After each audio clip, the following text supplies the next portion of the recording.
Imagine करो एक ऐसी जगह जहाँ लोग 100 साल की उम्र में भी उतने ही एक्टिव हैं जितना कि एक 20 साल का लड़का। एक ऐसी जगह जहाँ ना कोई एंग्जाइटी है और ना डिप्रेशन और ना ही कोई रिटायरमेंट जैसा शब्द। वहाँ के लोग जब सुबह उठते हैं तो उनकी आंखों में एक अजीब सा सुकून होता है। वो क्या सीक्रेट है जो उन्हें कभी बीमार नहीं होने देता? जापान के एक छोटे से आइलैंड ओकिनावा में छुपा है दुनिया का सबसे बड़ा लाइफ सीक्रेट, इकिगाई। अगर आप आज लॉस्ट फील कर रहे हैं या दिमाग में हर वक्त शोर रहता है या जिंदगी आपको एक बोझ लगने लगी है, तो रुकिए। ये कुछ मिनट्स आपके दिमाग को वो शांति देने वाले हैं जो शायद आपने सालों से महसूस नहीं की। So my dear friends, Ikigai सिर्फ एक बुक नहीं है, ये जीने का एक ढंग है। मैंने इस बुक को पढ़ते वक्त ये रियलाइज़ किया कि हम सबकी ज़रूरतें अलग हैं। इसीलिए मैंने इस पूरी बुक को सिर्फ आपके लिए दो अलग अलग कैटेगरीज में डिवाइड किया है, ताकि आप बिना किसी कन्फ्यूजन के वो चीज़ें सुन सकें जो आपकी ज़िंदगी में इस वक्त सबसे ज़्यादा ज़रूरी है। पहली कैटेगरी है द हीलिंग माइंड। ये उन लोगों के लिए है जो दिमाग के शोर से थक चुके हैं और मेंटल थेरेपी चाहते हैं। और दूसरी है द लॉन्जेविटी लाइफस्टाइल, जो आपकी बॉडी को 100 साल तक जवान रखने के लिए प्रोग्राम करेगी। और मैं चाहूँगी कि आप मेरे साथ इस जर्नी में एंड तक बने रहें, क्योंकि ये सिर्फ कोई ऑडियो बुक नहीं, आपके सोल की हीलिंग का एक सेशन होगा। तो एक गहरी सांस लीजिए और चलिए मेरे साथ खुद की तलाश में। तो चलिए स्टार्ट करते हैं हमारी पहली कैटेगरी द हीलिंग माइंड से। और इसका सबसे पहला और इम्पॉर्टेंट चैप्टर है the power of flow, over thinking का अल्टीमेट सॉल्यूशन। ये हमें सिखाता है फ्लो स्टेट में जीना। क्या आपने कभी महसूस किया है कि जब आप अपना कोई पसंदीदा काम कर रहे होते हैं, चाहे वो पेंटिंग हो, गाना हो या कोई भी इम्पोर्टेंट बात, तो उस वक्त आपको टाइम का पता नहीं चलता।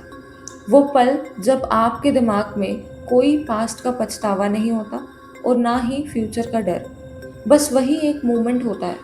साइकोलॉजी में इसे कहते हैं फ्लो स्टेट। आज हमारी सबसे बड़ी बीमारी है डिवाइडेड अटेंशन। हम खाना खाते वक्त फ़ोन चला रहे हैं, हम काम करते वक्त सोशल मीडिया के बारे में सोच रहे हैं। हमारा दिमाग एक बिखरे हुए कमरे की तरह हो गया है। इकिगाई हमें सिखाता है कि ओवर थिंकिंग का इलाज ये नहीं है कि एकदम से हमारा दिमाग सोचना बंद कर दे, बल्कि ये है कि हम अपने दिमाग को किसी एक चीज़ में इतना डुबा दें कि हमें दूसरी किसी चीज़ का ख्याल ही ना आए। मतलब ओवर थिंकिंग करने का टाइम तक ना हो। But now the question is, life में फ्लो आएगा कैसे? इसके लिए जापान के लोग 3 सिंपल रूल्स को फॉलो करते हैं जो आपको भी आज से ही ट्राई करने चाहिए। नंबर 1, सिंगल टास्किंग, एक वक्त पर एक काम। हम सबको लगता है कि हम मल्टीटास्किंग के किंग हैं। हम गाना सुनते हुए ईमेल लिखते हैं, खाना खाते हुए स्क्रॉलिंग करते हैं और बात करते वक्त नोटिफिकेशन चेक करते हैं। पर अकॉर्डिंग टू साइंस, हमारा दिमाग मल्टीटास्किंग के लिए बना ही नहीं है। जब हम एक काम से दूसरे काम पर स्विच करते हैं, तब हमारा फोकस रीसेट हो जाता है और इस प्रोसेस में हमारा दिमाग थकने लगता है। यही थकान दिन के आखिर में एंजाइटी एंड स्ट्रेस बनकर निकलती है। जापान के लोग सिंगल टास्किंग में बिलीव करते हैं। अगर वो चाय बना रहे हैं तो उनका पूरा ध्यान उस वक्त उसकी खुशबू और उसे बनाने में रहता है। इसे कहते हैं माइक्रो फ्लो। जब आप अपने दिमाग को ट्रेन करते हो सिर्फ एक ही चीज़ पर फोकस करने के लिए, तब आपका दिमाग सर्वाइवल मोड यानी कि डर और चिंता से निकलकर क्रिएटिव मोड में आ जाता है। और यही वो मोमेंट होता है जहां आपकी मेंटल हीलिंग शुरू होती है। क्या आपने कभी सोचा है कि हमें एंग्जाइटी क्यों होती है? एंग्जाइटी दरअसल हमारे दिमाग की ओवर स्पीडिंग है। जब हम एक साथ 4-5 काम करते हैं, तब हमारा दिमाग 5 अलग-अलग डायरेक्शंस में फ्यूचर का डर और पुराने रिग्रेट्स को प्रोसेस करने लगता है। हमारा दिमाग पास्ट एंड फ्यूचर के बीच एक पिंग पोंग बॉल की तरह फंस जाता है और इसी फास्ट मूवमेंट का नाम एंग्जाइटी है। एंड डिप्रेशन तब होता है जब हमारा दिमाग पास्ट के बिखरे हुए टुकड़ों को समेटने में थक जाता है। जब हम सिंगल टास्किंग छोड़कर बिखरा हुआ काम करते हैं, तब हम अपने दिमाग को फोकस करने की ताकत से दूर कर देते हैं। हम फिजिकली तो यहाँ होते हैं पर मेंटली कहीं और। ये फ्रेगमेंटेशन ही हमें अंदर से खाली कर देता है। अब यहाँ इकिगाई का सिंगल टास्किंग रूल एक एंकर की तरह काम करता है। जब आप ट्राई करते हैं कि अभी मैं सिर्फ एक ही काम करूँगा, तब आप अपने दिमाग की वो सारी एनर्जी जो पास्ट और फ्यूचर में भटक रही थी, उसे वापस खींच कर इस प्रेजेंट में लेकर आते हैं। जैसे ही आपका पूरा ध्यान एक छोटी सी चीज़ पर टिकता है, चाहे वो फिर सांस लेना हो या एक कप चाय पीना, आपके दिमाग को सिग्नल मिलता है कि अब सब कुछ सेफ है। इस स्टेट में आपका नर्वस सिस्टम काम हो जाता है और कॉर्टिसोल, जिसे स्ट्रेस हार्मोन कहते हैं, इसका लेवल गिरने लगता है। ये कोई जादू नहीं है, ये दिमाग की बायोलॉजी है। सिंगल टास्किंग दरअसल दिमाग की रिपेयरिंग पे काम करता है। एंग्जाइटी से लड़ने का सबसे बड़ा हथियार कोई मेडिसिन नहीं, बल्कि आपका फोकस है। अगर आप अपने दिमाग को एक वक्त पर एक जगह रखना सीख गए, मेडिटेशन में भी हमें यही सिखाया जाता है, तो समझ लीजिए आपने डिप्रेशन और एंग्जाइटी की जंजीरें तोड़ दी हैं। क्योंकि ये दोनों बीमारियां भटकते हुए दिमाग में ही रह सकती हैं, टिके हुए दिमाग में नहीं। अभी इस वीडियो को देखते वक्त क्या आपका दिमाग कहीं और भाग रहा है, तो उसे वापस लाइए। मेरी आवाज़ को महसूस कीजिए। ये वो मोमेंट है जहां आपकी हीलिंग शुरू हो रही है।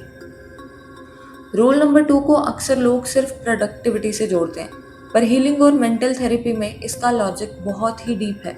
यह आपके दिमाग की केमिस्ट्री को बदल सकता है। इसे कहते हैं द स्वीट स्पॉट, चैलेंज और स्किल्स का बैलेंस।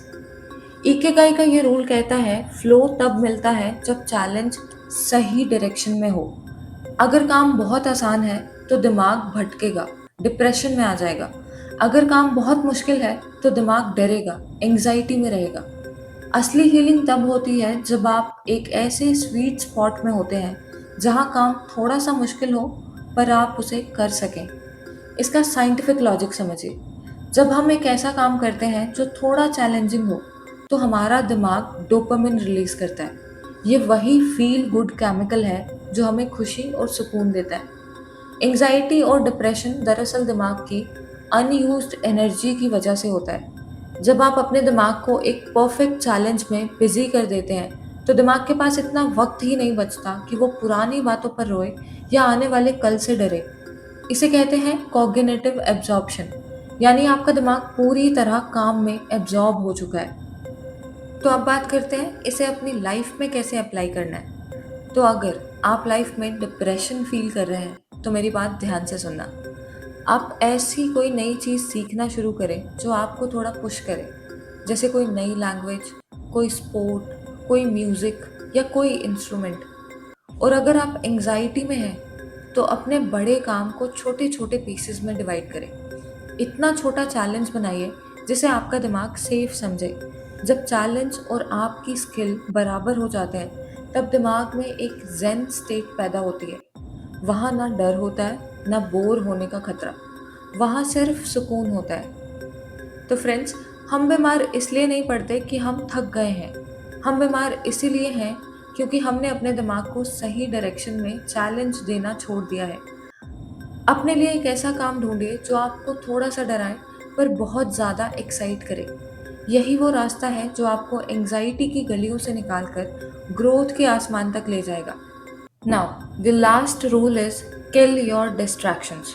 चलो इसे एक लॉजिक से समझते हैं। हमारे दिमाग के सामने वाले हिस्से को प्री फ्रंटल कॉर्टेक्स कहते हैं। इसे आप अपने दिमाग का गेट कीपर समझ लीजिए। इस चौकीदार का काम है फालतू चीज़ों को रोकना और काम की चीज़ पर फोकस करना। लेकिन इस चौकीदार की एक वीकनेस है, ये बहुत जल्दी थक जाता है। जब आप हर 2 मिनट में अपना फ़ोन चेक करते हैं या किसी की कही बात से हर्ट होकर पूरा दिन सोचते रहते हैं, तब आप इस चौकीदार को बार बार काम पर लगाते हैं। बेचारा चौकीदार थक कर हार मान लेता है और फिर शुरू होता है डर, गुस्सा और घबराहट का गेम। डिस्ट्रैक्शंस को ख़त्म करना दरअसल अपने इस फ्रंटल कॉर्टेक्स यानी कि चौकीदार को आराम देना है, ताकि वो आपके दिमाग की शांति को बरकरार रखे। हमारा फ्रंटल कॉर्टेक्स यानी कि चौकीदार उन अधूरी बातों को मैनेज करने में ही अपनी सारी एनर्जी खर्च कर देता है। इसे साइंस की भाषा में कॉग्निटिव लोड कहते हैं। जितने ज़्यादा अनवांटेड थॉट्स आपके दिमाग में होंगे, आपका चौकीदार उतना ही कमज़ोर होगा और आप उतनी ही ज़्यादा एंग्जाइटी फील करेंगे। डिस्ट्रैक्शंस को किल करने का मतलब है उन सारे फालतू थॉट्स को दिमाग से बाहर निकालना जो आपके दिमाग की दही कर रहे हैं। तो चलिए बात करते हैं इसे ठीक कैसे करना है। इसे ठीक करने के लिए 3 ज़बरदस्त तरीके हैं। पहला है कट दी टॉक्सिक नॉइस। उन लोगों और रिश्तेदारों की बातों से दूरी बनाइए जो आपके दिमाग को हमेशा अलर्ट मोड में रखती हैं। अगर कोई रिश्ता या कोई बात आपको सुकून से ज़्यादा स्ट्रेस देती है, तब अपने चौकीदार को अलर्ट करो और उसे बोलो नो एंट्री का बोर्ड लगाए। Second is choose the loops. जो काम अधूरे हैं उन्हें या तो पूरा कीजिए या पेपर पर लिखकर दिमाग से निकाल दीजिए। जब दिमाग को पता होता है कि सब कुछ कंट्रोल में है, तब आपका चौकीदार सेफ फील करता है और आपको सही एक्शन लेने के लिए मजबूर करता है। Now third and the last is physical clutter. आपका बिखरा हुआ कमरा या बिखरी हुई टेबल भी एक डिस्ट्रैक्शन है। जब आपका दिमाग बिखरी हुई चीज़ें देखता है, तब आप कंफ्यूज हो जाते हो।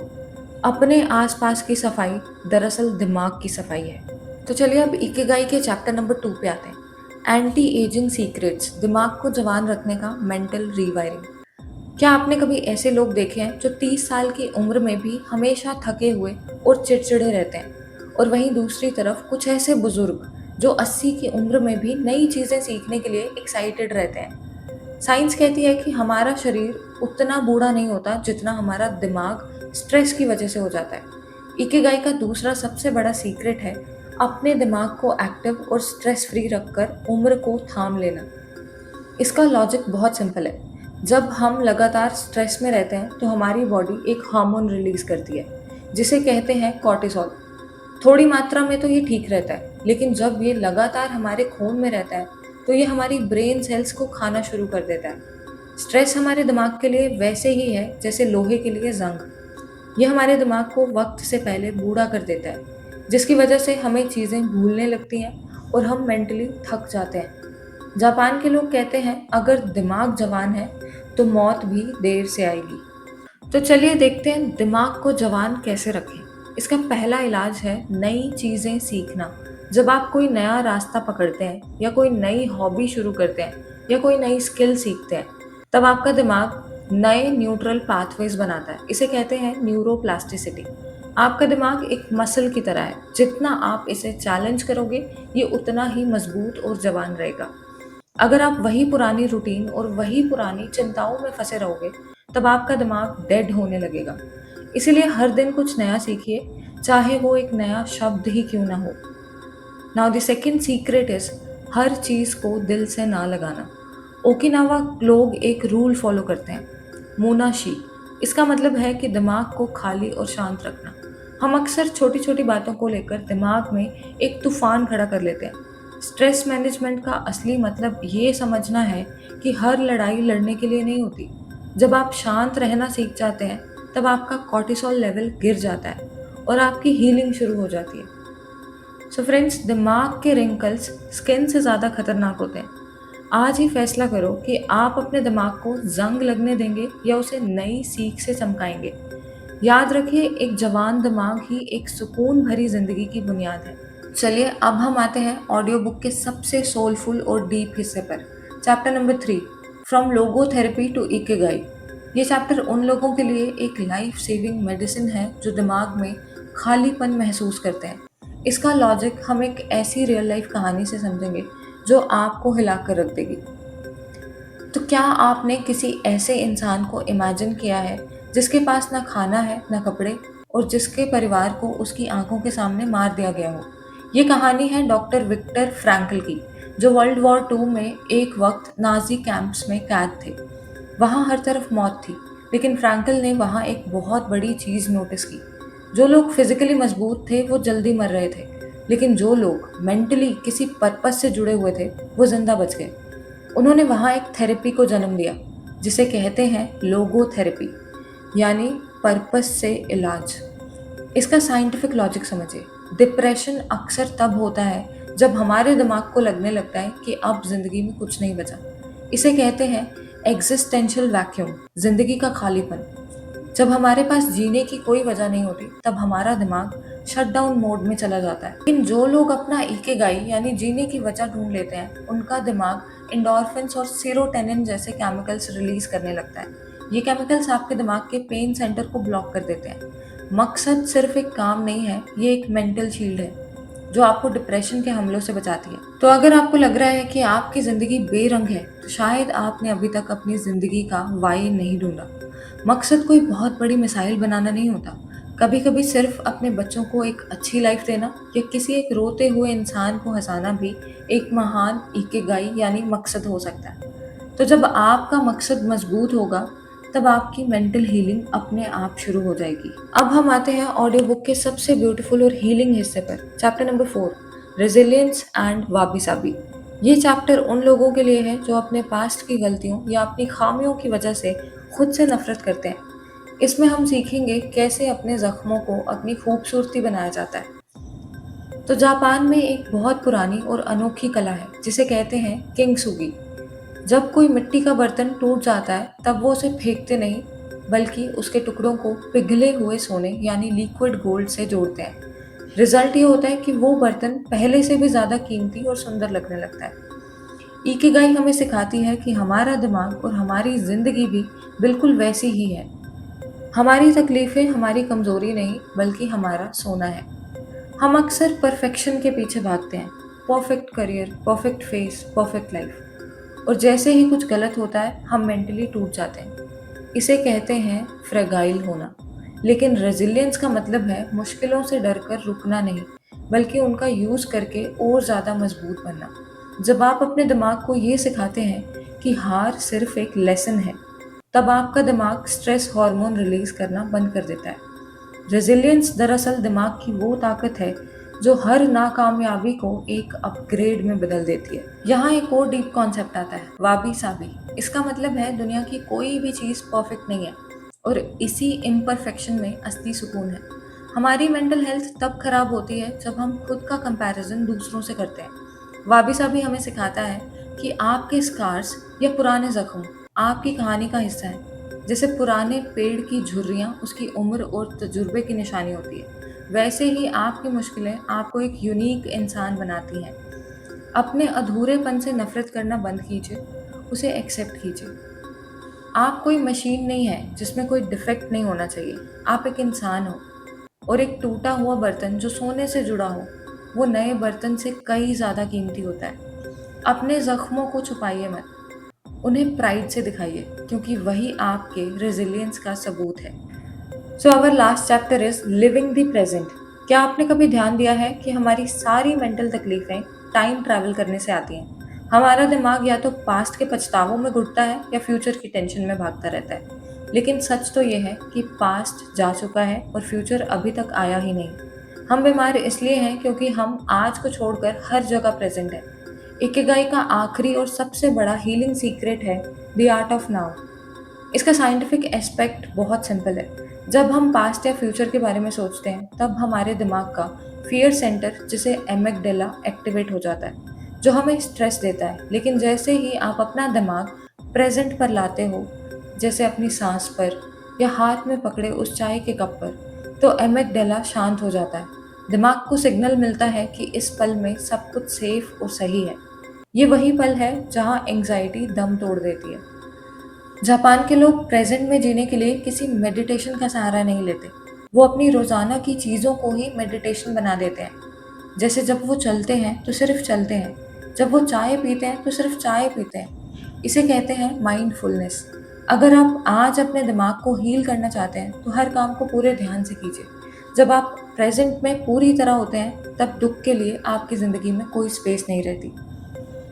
तो फ्रेंड्स, ये थी हमारी पहली कैटेगरी, द हीलिंग माइंड। हमने यहाँ सीखा कैसे फ्लो स्टेट, मकसद और रेजिलियंस से हम अपने दिमाग को शांत और हील कर सकते हैं। आई होप कि इन 5 चैप्टर्स ने आपके दिमाग के उस शोर को थोड़ा कम किया होगा और आपको एक नया सुकून महसूस हो रहा होगा। बट रिमेंबर, एक शांत दिमाग तभी तक शांत रहता है जब तक उसकी बॉडी उसका साथ दे। क्या आप जानते हैं जापान के लोग 100 साल तक कैसे जवान रहते हैं? उनकी डाइट क्या है, वो कौन सी ऐसी एक्सरसाइजेस हैं जो उनकी बॉडी को कभी बूढ़ा नहीं होने देती, और दोस्ती एंड कम्युनिटी उनके दिल को कैसे जिंदा रखती है। ये सब बातें मैं कवर करूंगी इस ऑडियो बुक के पार्ट 2 में, जिसका नाम है द लॉन्जेविटी लाइफस्टाइल। अगर आपने दिमाग को हील कर लिया है, तो अब वक्त है बॉडी को 100 साल के लिए रीप्रोग्राम करना।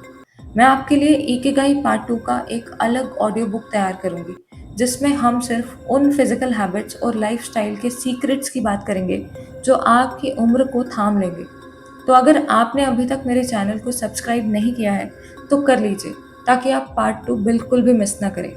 एक गहरी सांस लीजिए, अपने इस नए सुकून को महसूस कीजिए। मैं मिलूंगी आपसे बहुत जल्द पार्ट 2 में। तब तक के लिए हमेशा याद रखिए कि आपका इकिगाई आपके अंदर ही है, उसे बस ढूंढने की ज़रूरत है। सो मैं मिलती हूँ आपसे अगली ऑडियो बुक में। तब तक के लिए stay peaceful, stay limitless, take care.